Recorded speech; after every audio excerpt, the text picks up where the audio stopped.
from Chicago. I give you Diane M.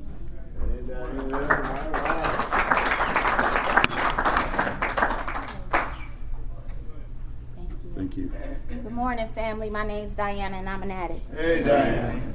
I'm truly grateful that God woke me up this morning and guided me safely here. I am a morning person, and I get up 5 days a week at 6 o'clock in the morning, and I didn't expect to get up today. You know, my husband kind of coordinate things like this for me. And I don't have major objections to that, but sometimes I be like, well, you know, no one asked me, how you just telling me? You know, I want to get upset and get angry and have a tantrum and, you know, anything to disqualify myself from coming here today. So I remember coming around early on, and it was a lot of cliches like, don't leave before the miracle happened. Keep coming back. It was like, I just drew a blank, but it was so many, and it came in my mind this morning, and I just got grateful. I remember that I can't keep what I have if I don't give it away. Right. So I'm here, and I am grateful. I'm grateful that I am in recovery. You know, I've been living with my feelings all my life, but up until 14 years ago, I've been living with them without the use of any mind or mood-altering chemicals. So I was sitting there, and of course, the ride over here, I was going, what I'm going to say. I'm looking in the mirror, I'm talking, I'm saying, I'm going to say this and I'm going to say that, and I don't remember any of that. So I'm standing here now, and I'm going, well, you just keep it simple, Diana. You just start from the beginning. You know, I am the only child. And I grew up in a sheltered environment. When it was unsheltered, I got into a lot of trouble. So my grandmother stepped in and she took over. And she took over, I'm thinking that I'm believing she really didn't have a problem with doing it. But it was like the last straw, you know, when the hospital called and said, this baby been here so many times getting her stomach pumped. If you don't come get her, we calling the authorities. So she came and got me. Because my mom was pretty young when she had me, and she was into the lifestyle. So when she fell out and went to sleep after a binge or whatever, I would clear the table. You know, I tried whatever I saw them do, whether it was a powder substance, a liquid substance. I learned early on how to smoke a cigarette, you know, so I did those things. And even if it was some pills there, I just felt that I should take them because I saw them take them, and they had a good time. And as I grew older, I was the one that ran back and forth to the refrigerator, getting the beer, getting the ice, getting some cups, do this, do that. And then I was paid to dance. Show them what you got, baby. You know. So when my grandmother came in, stepped in, she put me in a sheltered environment where all that energy was directed towards nothing but positive things. She kept me busy to keep me out of the streets. Even though I was exposed to a lot, but in her mind, she says it's never too late, you know. So I'm saying that to say, when I got to the program of Narcotics Anonymous, I was taught that it's never too late. We can always turn our life around. So I'm learning this early on, right? I didn't catch on till I got here though. You know, so as time went on, it was like it didn't take long for me to want to indulge and engage in things that other than what I was doing. You know, I was my grandmother had me in dance school, had me in other activities, and I did that up until I was about 15 years old, faithfully, you know, and we moved from one area to another. So in this transition, it was kind of hard for me to make new friends. It was kind of hard for me to figure out how they were able, you know, I had neighbors knocking on the door, you know, they were friends and they wanted stuff like personal items, and I never had no one knock on my door, ask me for some sugar or a tampon, or, you know, I didn't understand how come your mom couldn't get that for you, or how come you don't have that, you know, those were things that women's supposed to have, you know. I didn't recognize that they were having children at an early age. I just knew that they were having fun over there, though, and I wanted to go hang out over there, you know, without my grandmother's knowledge. as time went on, I started realizing that, it was this group of sisters, and they were together in one house. They didn't live with the parents. They were with the aunt or the uncle, someone that was kin to the mother. And it was like 6 of them. And they were having children early on, and they were having children by the same men, but they always partied and had a good time. So I wanted to do that too, because the men had the fancy cars and the had, just the booming sounds and the jewelry and things like that, and they talked and walked real slick. So I wanted to be a part of that crowd. And because I engaged in that type of behavior, I became just like them. The saying, how your parents can raise you for 18 years of your life and only take 1 minute for one person to step in and change that. The way you think and what you do and how you do it. So I started staying out late. I started smoking marijuana. I started drinking, and eventually I started having sex. When I came back home, I was 16 years old, because I did leave home, and I was in and out. And I was pregnant with my first child. When I turned 18, I had my third child. I was 23 with 6 kids. The last 2 children, by then, my addiction had taken off, and taken off in places where I never thought I'd end up. Them same guys, see, what I didn't see was them guys was beating on the women. They were made to do things that they didn't want to do. So I ended up with one of them guys just like that. And I became so immune to the abuse and the beatings that, I would just do whatever. And people try to say, he go get you. And I say, he ain't gonna do nothing but beat me. I'll get one more. So everything I did once my addiction took off, because now I'm using more heavy drugs. It's no longer marijuana. It's no longer drinking, And I tried to do everything I could just to get one more, and whatever it took to please him, because he was my supplier. So I kept that going on for for about 6 years. So the last 2 children I had was born with this substance in their system. And I remember laying in the hospital with the first baby, and the doctor, he was so loving and caring. He said, I went to my doctor's appointment. I hadn't seen him in 3 months, but I used that to get away from this.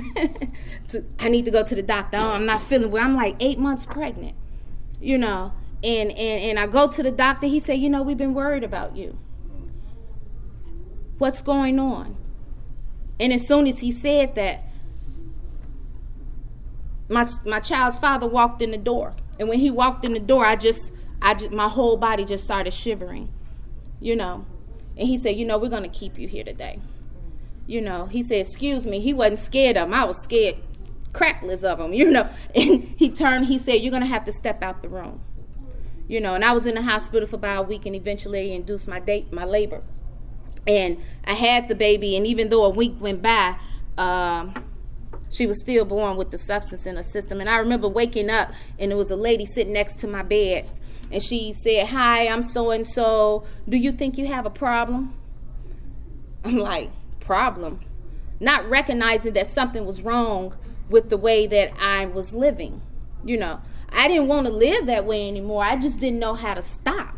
I didn't know how to get out of that lifestyle, because it was other little things that came with it. But, it wasn't worth my life, And I told the lady, I ain't got no problem. Get the heck up out my room. And she left. A year later, I was back in the hospital having my 6th child that was 3 months premature due to my drug addiction. I ended up there because I didn't want to admit that I was pregnant. The shame and the guilt that I had of people looking at me and my mother looking at me. By then my grandmother had passed. And they looking at me like it was such disgust. So the shame and the guilt kept me out there so much longer than I even wanted to be. After a while, it even before that point, it wasn't fun for me anymore. It was all about survival and how I was going to get one more. So I stayed out there, and at 3 months premature, this baby coming to the world, I called my mother. She said, we've been looking for you, because I was in the hospital for a few weeks. And I told her what happened and what was going on, and she hung up the phone. Next thing you know, next time I woke up, she was standing over me and she asked me, what have I done? Because she went to see this little baby and he was over there in the children's hospital with all kind of tubes and respirators and in this little incubator thing, type, bed. And I ain't had no words for it. Because I was still in denial about the fact that I got this baby over here. Like, did this really just happen? So my thinking was so distorted. He stayed in the hospital for about a month. See, my child was fighting for his life when his mother wasn't. So I know there's a God because he was meant to be here. Because most babies that's born that early with all kind of substances in this system usually don't last. They don't live too much longer, So it was only a blessing. And, I say it was only a miracle because he stayed in there a month. And for some reason, they released him to me. I think after I left the hospital, for the first 2 weeks or so, I went to see him. Then I didn't go back because I'm like, this is my baby. Because I'm looking at him like I done just really screwed this little boy up. Mind you, I got 5 more at home. And before I had the 6th child, I had signed my kids over to my mother. Mind you, she only had 1 kid. That was me. She took on 5 more children. And I don't know. I always thought because maybe she didn't take on me, so the shame and guilt might have fell on her and she felt responsible. I don't know. But whatever it was, she did the best that she could with those 5. So I come home with the 6th baby. He was sitting in the car seat at the foot of the couch, at the end of the couch. I propped the bottle in his mouth and walked out the door. I didn't see him again for another 6-7 months. How I got to the rooms of Narcotics Anonymous. And if it wasn't for this, I'd probably be dead right now. I ran off with the guy's stuff again. But this time it wasn't his stuff. It was someone else's stuff. So when he found me, and it was weird, it was like out of the movie scene. I was in a place that he couldn't have figured out where I was, but someone told him that he saw me with this individual, and that individual got a old man over here that stay on this street. They probably up in there. So he sent someone to knock on the door, and he was literally an old man. He opened the door, and the lady walked in. She perpetrated herself as if she was a close friend of the person that I was with, and she came in and she looked at me and she said, your baby in the hospital. She's still perpetrating, right? And I'm looking at her, and she walked on out the door, and that's all they needed. So now, I did have a heart. I got, I felt remorseful, my baby in the hospital again because he had all kind of respiratory issues. Man, you ain't seen him in 7 months. I called the hospital. While I'm on the line, it went dead. So I hang up. I'm like, okay, what happened? I don't have a dial tone. Next thing you know, I hear kicking at the door. He didn't cut the phone lines. He cut the electricity. he just cut everything, And he came in there and he got me, and I thought I was going to die that day. I have a broke arm. I had a broke arm, 2 black eyes. I had blood matted all through my hair. He drugged me out of there, and he kept me captive for like 3 or 4 days. Captive in a car, that is. No one would help me. All they would do was try to talk to him. They helped me, right? But no one would say, here they go, here's the police, call the police, get this girl. All they could do was shake their head and let me know that we gonna try to get you out of here. The only way I got out of there because I think he came down or whatever, and he wanted to take me to see the baby.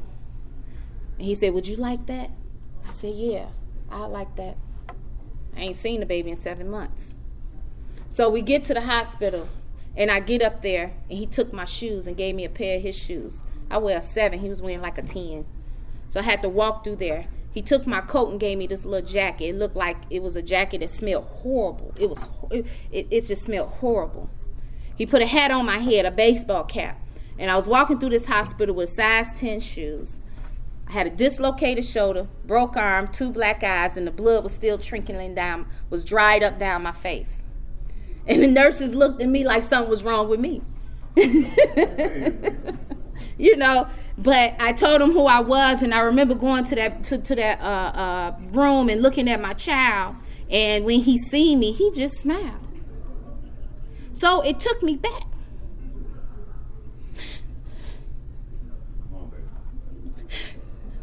My grandmother told me that them kids would live in a cardboard box with me. You know, they loved me. Kids didn't know no better. You know, I was crap, man. You know, so I remember going into this bathroom and I was trying to freshen up.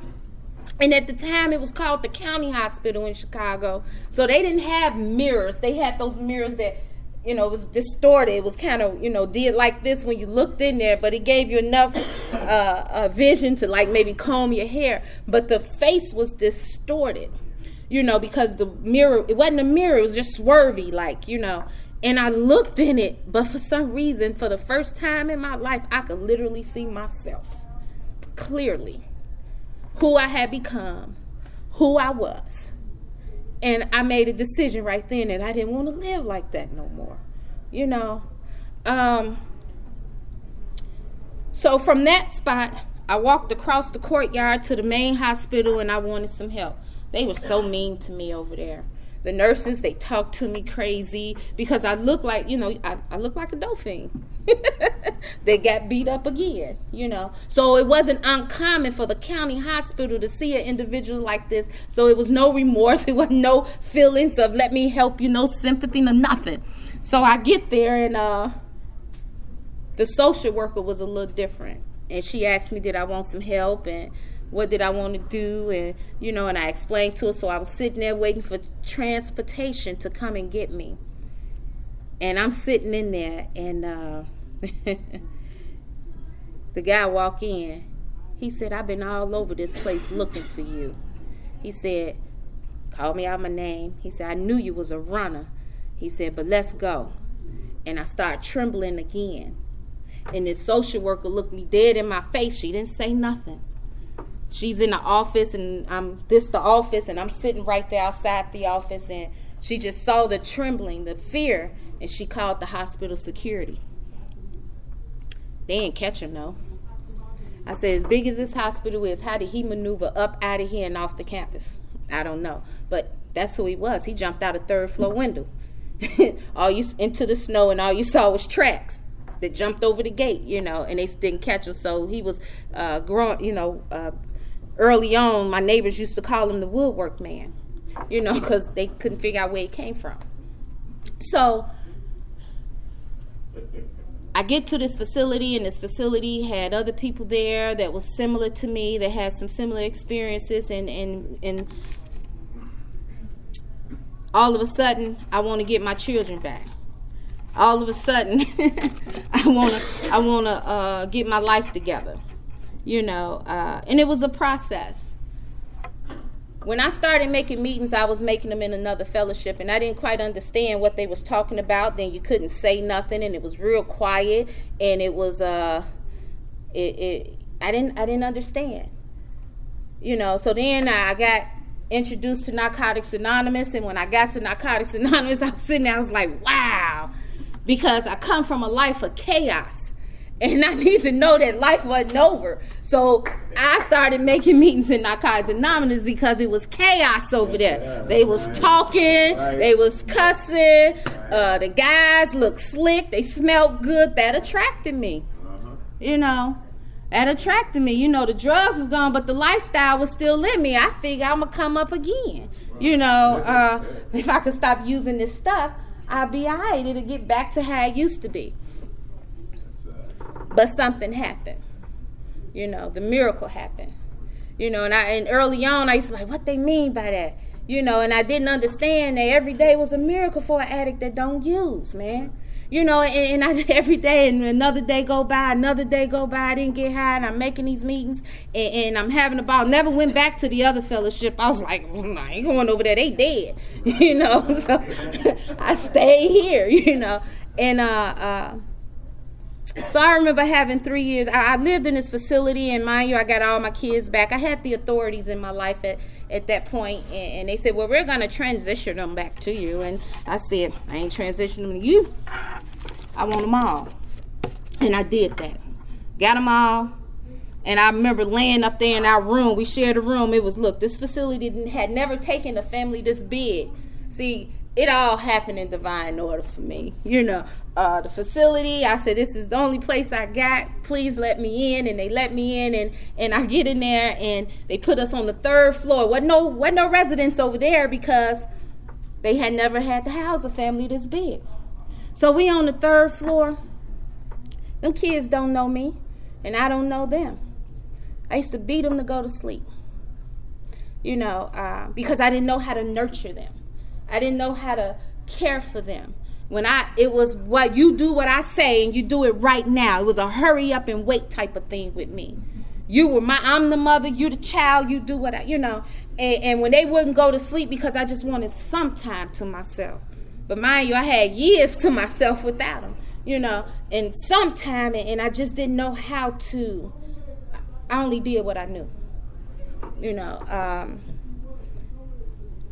At the time, my daughter, she was 2, she's 17 now, and she would she'd climb real quietly like I didn't know she getting in the bed with me, and she'd just rub the back of my neck and caress me. I just beat the crap out this little girl to go to sleep. And she did that every night for 8 months.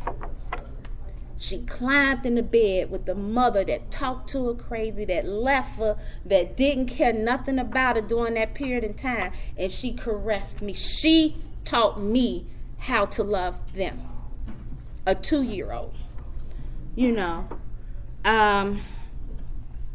We lived in this facility for 8 months. Now, I was one that said I wasn't going to work. I need to get to know my children. So I'm still thinking I'm on to come up. Wasn't sure what I'm going to do.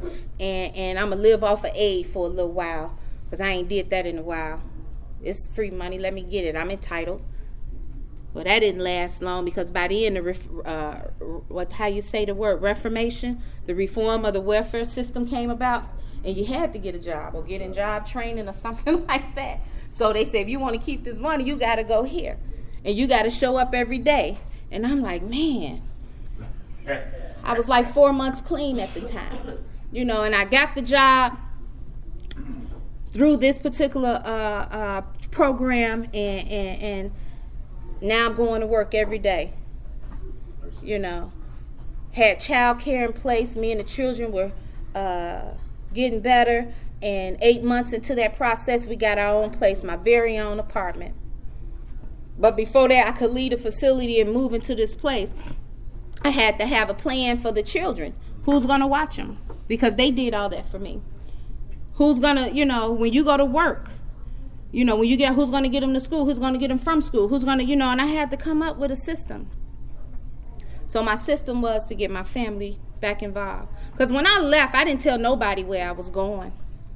Because I knew if I told them, they would go come find me. Because I wasn't sure. I just knew I didn't want to live that way anymore. So I left, and I didn't tell nobody. But one person knew where I was. Because they would bring me Pampers and cigarette money and things. I had to tell somebody, right? So I used him for that purpose. And they said, well, tell her father died. I was 2 weeks clean. But finally got my place, got a job, got my family with me. They're assisting me with child care. And I took that as the green light to do what I want to do all over again. I wasn't using, but the lifestyle was still there. It was a certain type of thing I wanted, certain type of guy, certain type of place, certain type of car, certain type. You had to touch me a certain type of way, So early on, I was touched by someone when I was a minor, and I knew it was wrong, but it took me a long time to understand what it was that I was doing and why I was doing it. Because after the drugs was gone, my sexual behavior had kicked off. It was like my emotion, because as long as I was getting high, I didn't care. But look, I do whatever I had to do, and while I was doing, I was looking at what was on the table and hoping they hurry up, or this hurry her or leave. Something needs to happen. So for a long time, I went through this and clean, and now I want to have this type of feeling, So I'm so grateful to having a sponsor and being able to work the steps, because I was able to tap into, even though it was wrong when I was being touched as that minor, but for a long time, doggone it, I chased that same feeling. I chased that feeling. I needed to have that feeling. I'm talking about from when I was a minor, 7, 8 years old. Yes. That's some sick stuff. At least I thought it was at that point, but I was ashamed of that. I was ashamed of that. I didn't want nobody to know, but at the same time, I was grateful when I figured it out, because I was reckless. All in the name of one more all over again in the rooms of Narcotics Anonymous. So, about 3 years, life got real. My son, he 18 now, and he told the school that he was going to kill his mama, then kill himself. So I was like, what? So initially, as I'm walking to the school, I'm going to beat the crap out of mama this and mama that. But mind you, those 3 years, once I got my place and I had my family there, even though I wasn't using, I was hiding in the meetings. I was at every social. I was dating. I would stay gone all night, all day. The behavior hadn't changed. You know what I'm saying? I took what was happening in my life and how I was transiting for granted. So when he said that, life got real, and I got busy. So I'm a fast forward. I had a lot of shame and guilt within the rooms, being in recovery, because after one kid flipped out, I had another one that flipped out, I had another one that flipped out. So now I'm like, something's wrong with me. Mind you, I wasn't with them. So if I wasn't, how can I didn't know what to do. But those 3 years, even though I was ripping and running, I still sat and I listened and I did some work. So I knew that if don't nobody help them, who will? Them your kids, Diana. So I got busy. Outside help. Because what I needed, the fellowship couldn't give me. They can give me suggestions and advice and point me in the right direction, but I had to go and get some help for the people that depended on me. They ain't know nothing about narcotics. And I used to bring them to the meetings. After they got a certain age, I had to stop because they started throwing it back at me. And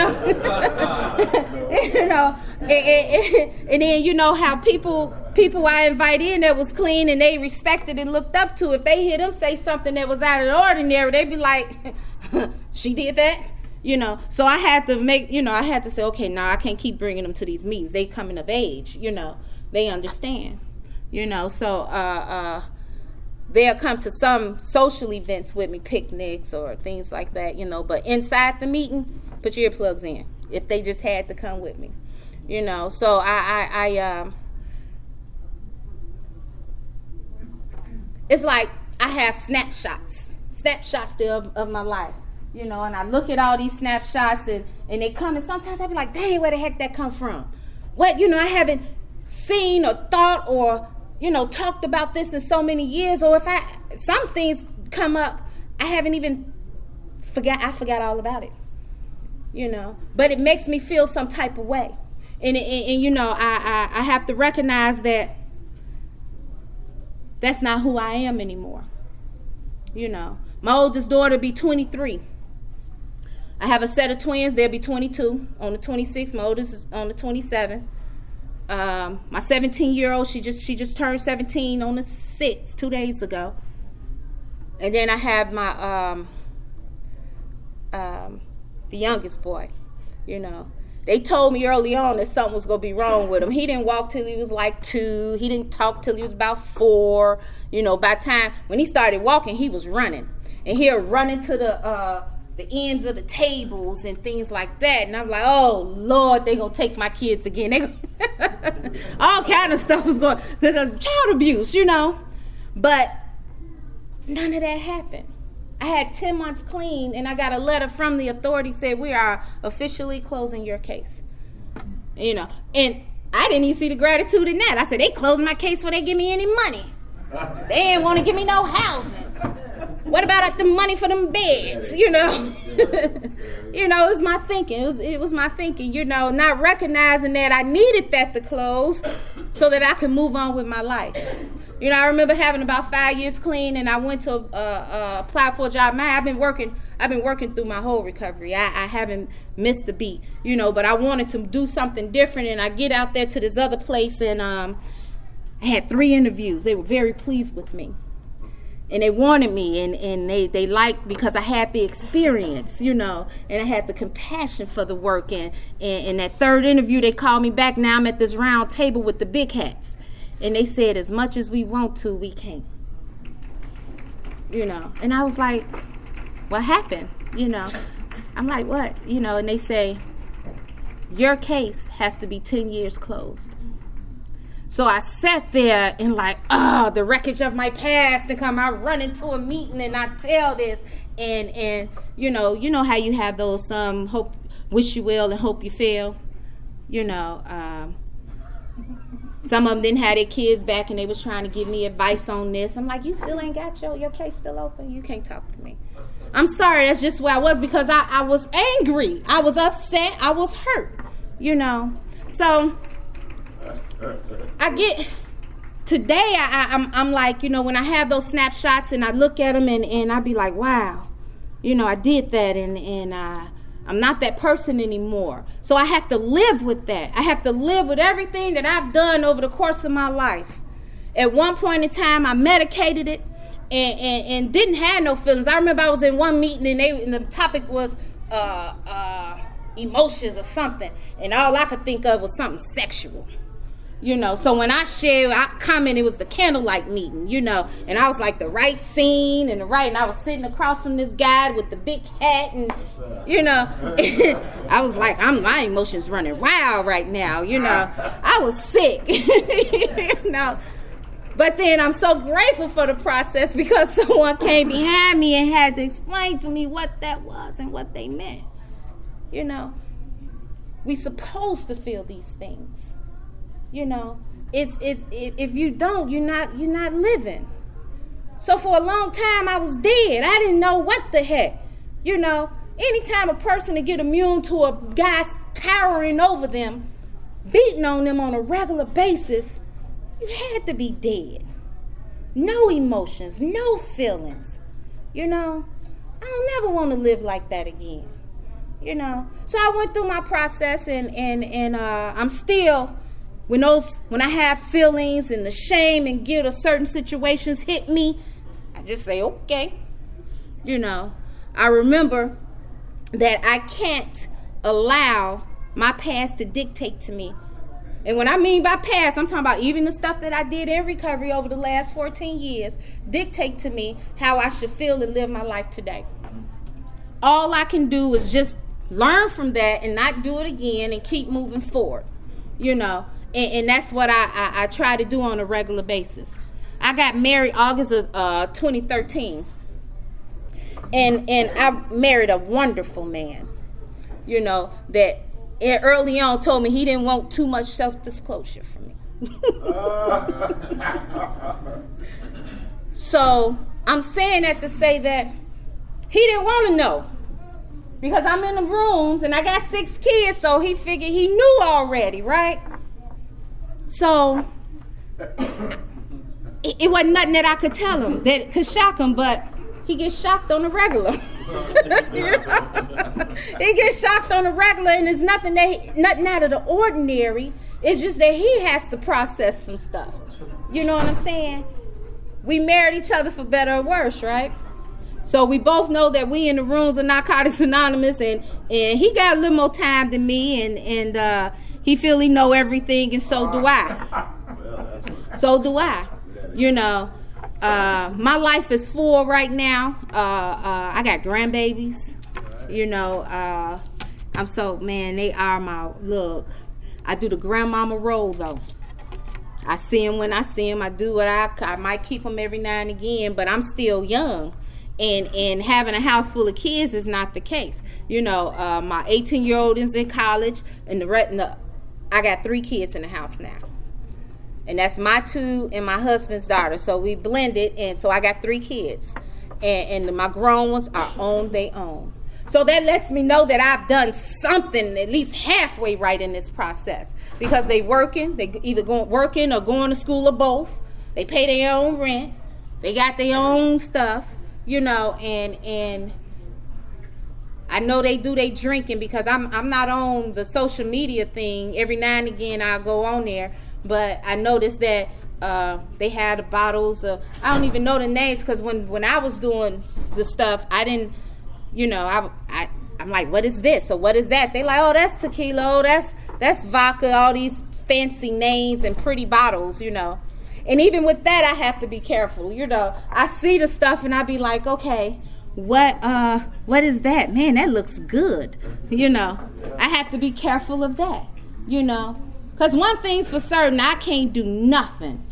I can't look like I want to do something. I can't even entertain the thought. And that's anything, you know, anything, you know. I get approached and proposition, and I have to keep in mind that you're a married woman.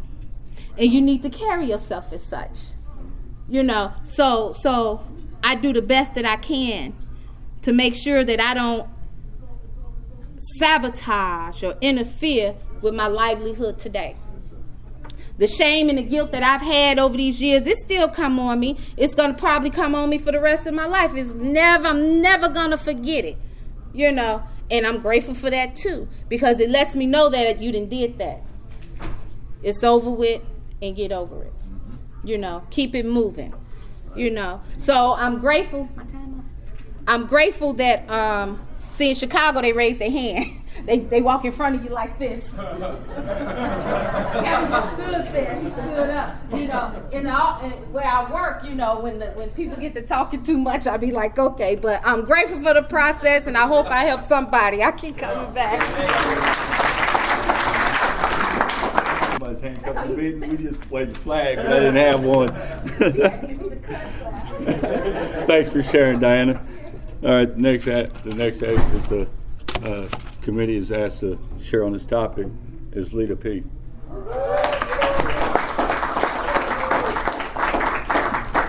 Thank you.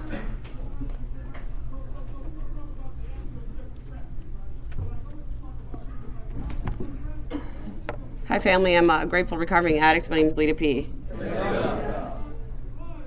And I'm nervous. I know. This is not my thing. Getting behind a podium and talking is not my thing. And I'm going to tell you how this happened. Because this is how I get comfortable. I just tell a story. So they asked me, Danny asked me to share in Lafayette. And I said sure, because Danny and I are friends, and I got some peeps in Lafayette. And I was down there, and I was sharing to a small group of people, which is I'm comfortable doing that. And after I was sharing, or at the end of the share, when people are doing after comments, and I couldn't hear, that's the whole gist of the story. I was getting ready to have ear surgery and couldn't hear a thing out of this ear, and Abdul, the programming chair, came up and was saying something in my ear. And I said, Emily, whatever he's saying, like, take care of it. And because I was trying to be polite and listen to after comments, and couldn't hear that either, was nodding, you know, and and I'm sure they were saying nice, lovely things, because we do that in after comments, we say nice things to the speaker, right? So I was nodding and trying to read lips, and Abdul came up, and Emily took care of Abdul, and I said, well, what did he say? And she said, yeah, you're speaking at ISNAC. So here I am. Thank you, Emily. But you know, Emily's my sponsee, and my sponsee Debbie's here, and I do that to them all the time. So that was payback. And I love them, you know, and they love me. So, and that's truly what it's about. Like Diana said, you know, it's about giving back when we're asked to do things. So that's why I'm here, because I love to give back, and because Emily threw me under the bus. But I'm nervous. My clean date is March 24th, 1994. And I'm saying that to qualify myself, but also so that y'all can hold me accountable, because that means in 16 days, God willing, I'll have 20 years. Okay? But what that also means is tonight at Clean Time Countdown, I have to stand up for 19 years and not fucking 20 like I want to. So you guys get to hold me accountable. And this happens every year at ISNAC. Every year at ISNAC, I'm like 10 to 14 days shy of my next birthday. And I so bad want to be like, I want the front. We all do, So hold me accountable. So the topic is living with our feelings. And my sponsor I've had 3 sponsors. I had one in the beginning, and then I got another one who relapsed in front of me at 4 years clean. And then I had another one. I went back to my original sponsor. And my sponsor, her favorite line in the beginning, and still is today, look it up, Lita. Look it up. And my sponsees will tell you that I say to them, look it up. So when I was given the topic, I went to Webster's and I looked it up. So I thought I would share with you exactly what I found. God, I'm shaking like I'm got 6 months clean. Some things never go away, So if you're new and they ask you to share and you get up here and you shake, it's okay. I still do it. So under Webster's, under living, the definition of living is in actual existence or use, acting and or thriving, true to life in its natural state. And under feelings, an emotion or emotional perception or attitude, example is joy and sorrow, a sensation that we refer to when one is stirred. A general state of consciousness considered in consciousness or vague awareness, readily affected by emotion, indicating or characterized by emotion. So that made me, of course, go to emotion. Emotion is any of the feelings of joy, sorrow, fear, hate, love, etc. Any strong agitation caused by the feelings of joy, sorrow, fear, hate, love, etc. And the physiological symptoms that include accelerated heartbeat or respiration and often overt manifestation of crying and shaking that come along with these things. So, we're supposed to live with our feelings, right? And when you look at that, it's like, wow, clean. Right? Live with feelings that can have us balled up, crying, and in the fetal position, clean. When I got here, how'd my mouth dry? Because of consequences of my addiction, I started using when I was 11. I got clean when I was 25. And obviously I didn't just stumble into the doors of Narcotics Anonymous because I had nothing better to do. I came here because I was court ordered. I had one of those cute little low jacks on. I think they call it GPS or house arrest today. And I was obnoxious. I was annoying. I was the most probably offensive newcomer there was. Back then we didn't have cell phones. We had pagers. And every call that I got was the most important call, and I had to disrupt the meeting to check my pager and then go out in the hallway and call that person, So I wasn't really coming here to do anything different other than get out of trouble. The point being, the topic of living with our feelings, the other thing that was going on was I was in a shit ton of pain. you know, a lot of pain.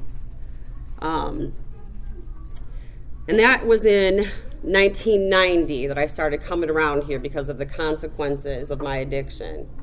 I finally went to treatment years later. And I remember being in treatment down the road.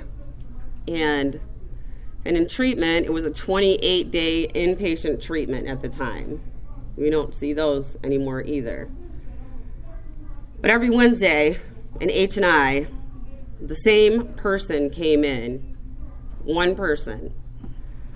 His name was Bruce. And the third week he came in, I didn't listen. In fact, we made fun of Bruce. I'll be quite honest. We made fun of Bruce every time he came in, every Wednesday. He had the most annoying voice, and he told the same story every time he came in. And even then, when I went to treatment, I was trying to beat a case, and it was like, you know, you go to treatment or you go to jail. So I go to treatment, and H&I Bruce comes in, and the third Wednesday he comes in, he doesn't tell the same story. He had just came from a funeral, and the funeral was an addict who died, and the addict died clean. And he told the most beautiful story about releasing these balloons in the air of a friend of his that died, and he began to cry. Two things stood out. A man was talking about his feelings, and a man cried. And it touched me in a profound way. And I started to listen to H&I Bruce. And something started to resonate, and Narcotics Anonymous started to mean something to me because he came from this place called Narcotics Anonymous. So when I got out, I took Narcotics Anonymous a little more seriously. I didn't stay clean, but I took it a little more seriously because that pain, you know, that I talk about, I didn't really want to feel it anymore. But it was baffling. It was baffling. You know, where I came from, my home life was for shit. You know, I came from an alcoholic, abusive family. And it wasn't just, you know, like my mom, but like generations back. Nobody talked about their feelings, and nobody really showed emotion. So that small gesture that he shared in that H&I meeting resonated, you know. And I started to maybe pay a little bit more attention in the NA meetings. And when I was ready and hit my bottom for whatever reason, I knew where to go, you know. I don't represent Narcotics Anonymous. I am not the spokesperson. I'm not, and I'll put that disclaimer out there right now. I'm not. I do the best I can on any given day. None of us are perfect. None of us work a perfect program. But sometimes we may be the only example of Narcotics Anonymous that somebody may see. And for me that day, Bruce I was it. He was it. And he probably has no clue how much that he touched me that day. So I got clean. I got arrested March 23rd, 1994. And it wasn't my only arrest. And I don't know why that was the time. I don't know why that was the bottom. So many things that happened. I had lost so much stuff. I'd given my children up. I had been arrested, been homeless. It was more of an emotional bottom than anything. I remember that dark feeling. I remember waking up on the 24th feeling crazy, feeling like I knew the solution, but I kept continuing to do the same things over and over and over and over again. And I remember going to a meeting, and for the first time ever, actually listening to the readings. And when they read who's an addict, knowing like, wow, I am. and really connecting emotionally with the readings. I remember running up out of the meeting because it had like impacted me that much, that it hurt. It hurt, you know, why am I here and listening? And it was so painful that I couldn't take it. You know, when you hurt that bad, you know, the good thing is you get your feelings back. The bad thing is you get your feelings back, like that kind of pain. All those goddamn cliches, you know. So I ran out of the meeting, and Mike ran out after me, and he said, what do you want to do? I said, I want to scream. And he said, you know, go ahead and scream. So I did. What do you want to do now? I said, you know, I don't know. He said, you got to go back in there. No, I don't. No, I don't. They're all going to stare at me. He said, they're going to stare at me. I got 10 years. I just chased a newcomer out. You know? So I went back in there and finally surrendered, you know, to this program in the beginning of this process. And started really working with my sponsor. And she had me start journaling. And I do this with my sponsees. And part of this whole living with, you know, my feelings process was, and I didn't know it at the time, but I was starting a 10-step as a newcomer, you know? And all my sponsees will tell you, because they've had to do it too. It's kind of a trick bag, and I didn't know it, and they didn't know it. But it is the most awesome thing that we've all had to do. Every day I had to journal, and I had to write one thing that I did well, one thing I could have done better, and one feeling. But the catch was the feeling couldn't be happy, sad, or mad. And it was like, what? You know? And as a newcomer, all you know is piss the fuck off. That's all you know. You know? And she would call me, like, you know, Lita, how are you doing? I'm pissed. You know? And she made me look at, like, everything. Like, why are you pissed? You know, what's the underlying, you know, what's really going on? You know? And I had a feeling chart on the fridge, and with all those faces. You guys remember that? You know, it's funny now because I look back and it was from a mental hospital, right? With the faces. But again, it helped me a lot, especially in my process, because I would look at the faces, and I would try to figure out what I was feeling, and if I didn't understand the definition underneath of it, I'd go back to Webster's, and I would, you know, define it. And what I started to, like, realize, and you know, none of this happened overnight. It was a process. And I, you know, we all hate that word, but we live it, you know. And when we get to the end of it, you know, it's amazing and beautiful and painful, but it is what it is. What I realized that at the end of, you know, almost every process was the underlying feeling, emotion, whatever, was always fear. You know, almost 98% of the time was fear. Fear that you weren't going to like me, fear that I wasn't going to be loved, fear of abandonment, blah, blah, blah, blah, blah, blah, blah. And so then, you know, and my sponsor's amazing. It was always like, all right, then ask yourself, what are you afraid of? You know, what's the worst possible outcome in this situation? And once I got to the bottom of that and realistically looked at every situation, it's not that fucking bad, man. You know? I'm going to stay clean no matter what. I ain't going to die, you know? But the shit I make up in my head, it's all up here. It's all up there, you know? I will think myself into the worst case scenario every time. Every time. Before I walked in here, you all hated me.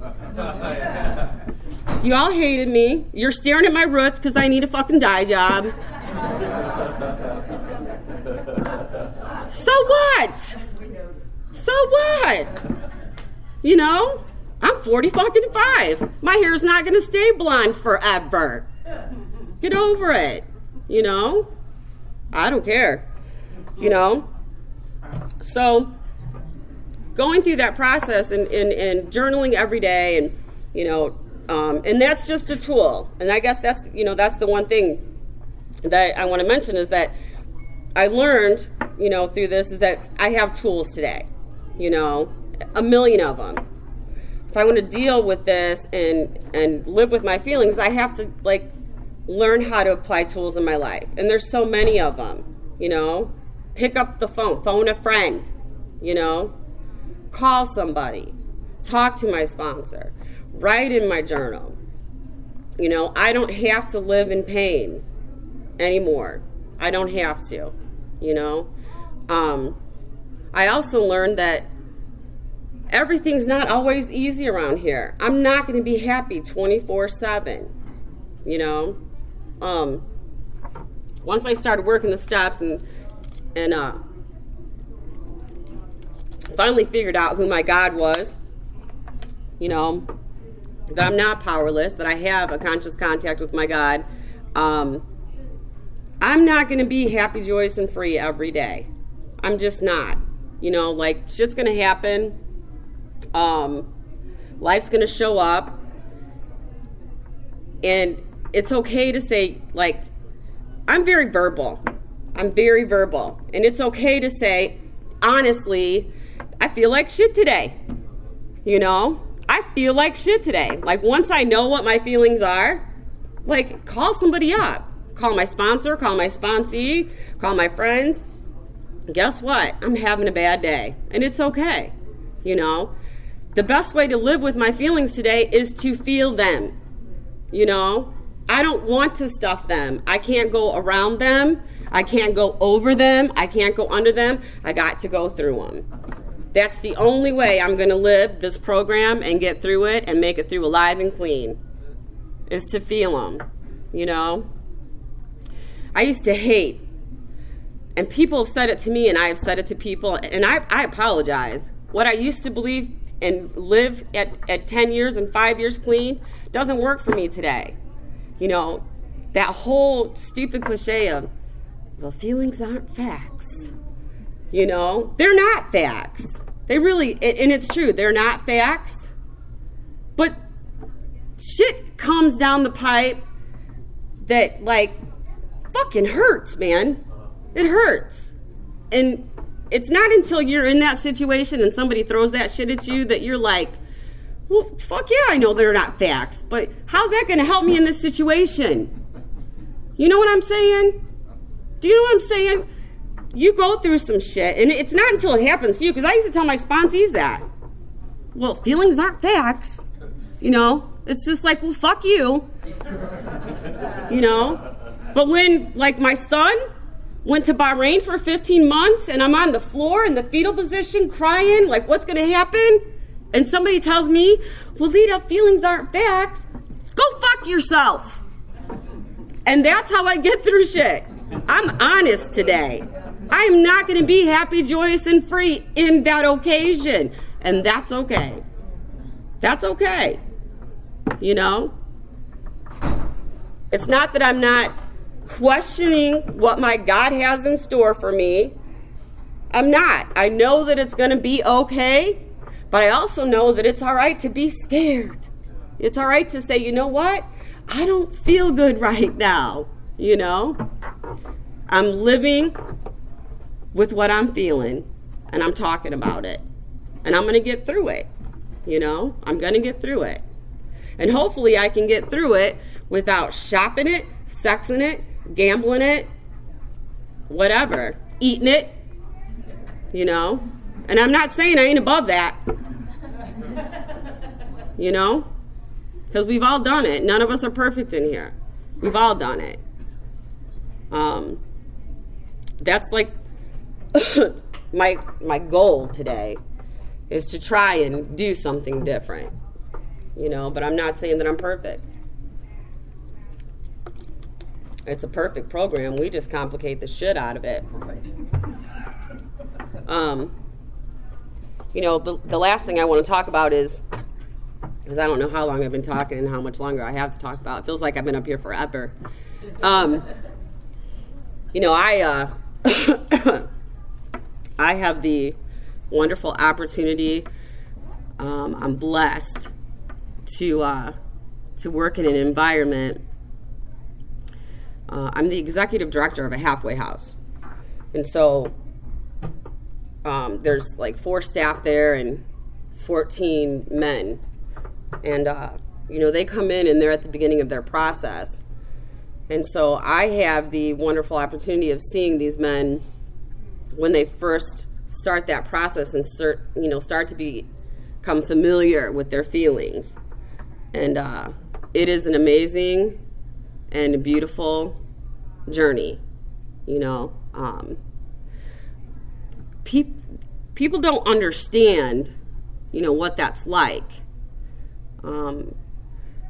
I don't have a problem with young men expressing themselves.